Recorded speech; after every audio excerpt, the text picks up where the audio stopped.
Dan, probably another game that sums up our season. Magical moment with a goal, and then obviously losing and, what in my opinion, not getting anything from referees again. That's for every other game we've had all year. Yeah, I think so. I think the last statement's right, correct. Yeah, a lot of done for time wasting in the 34th minute.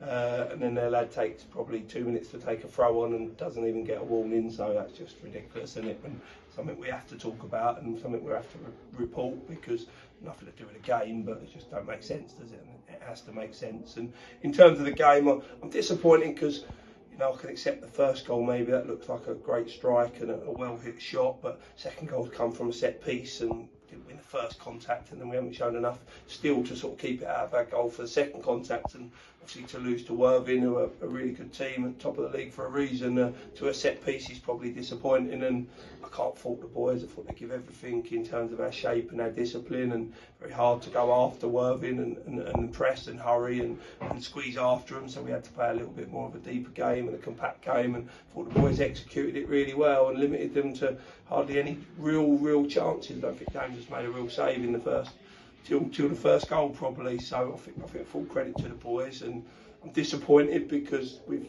obviously got a real struggling squad, a bit mixed together, a bit put together, not from all fault of our own, but with injuries, and we picked up 3 injuries at the weekend and 2 last week and stuff, and it's really difficult for this football club when that happens. And we had to make subs today at certain minutes to control minutes for loan players, and that's on my head a little bit, unfortunately. But we had to do that. We had no choice, and that probably didn't help us. So I feel for the boys, and I feel like I've let them down a little bit today because of that circumstances. That was the nature of it. But probably could have handled it if we hadn't picked up so many injuries. But like I say, full credit for them. I thought they'd give a good account of themselves, and probably could have done better a couple of times in the transition when we turned the ball over and making that first pass. When we did, we looked like we could then get on, you know, get in their half and then sort of have our own attacks. But you know, full credit to Worthing. They showed patience in their play and managed to get their 2 goals.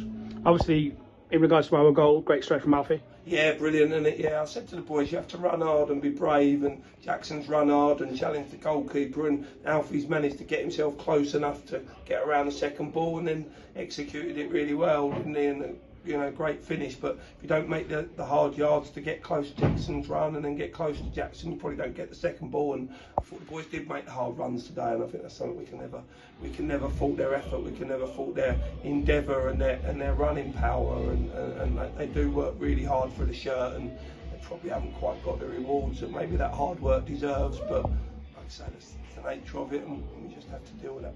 I guess if outsiders looking at the game, looking at Worthing beat the Aveley away 2-1, they'd think, oh, that was always going to happen, but the game wasn't really like that. No.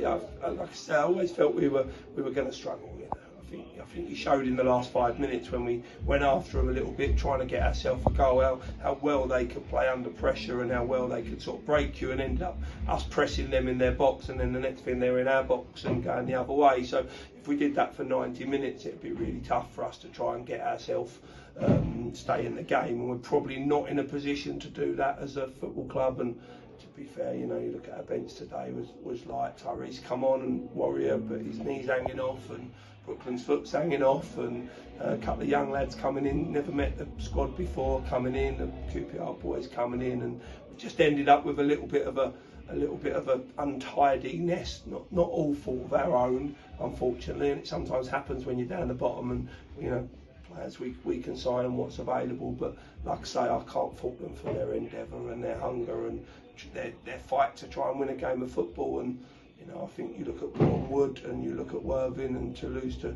where we are in the current position, to lose by 1 goal in both games shows good credit to the boys, and you know, and something that hopefully we can build on for the next few games. And it is about keeping going, isn't it? To keep fighting, and I think we owe it to the football club, we owe it to ourselves and the league as well, to be as competitive as we can, as often as we can, and we will continue to try and do that. Obviously, that starts Saturday.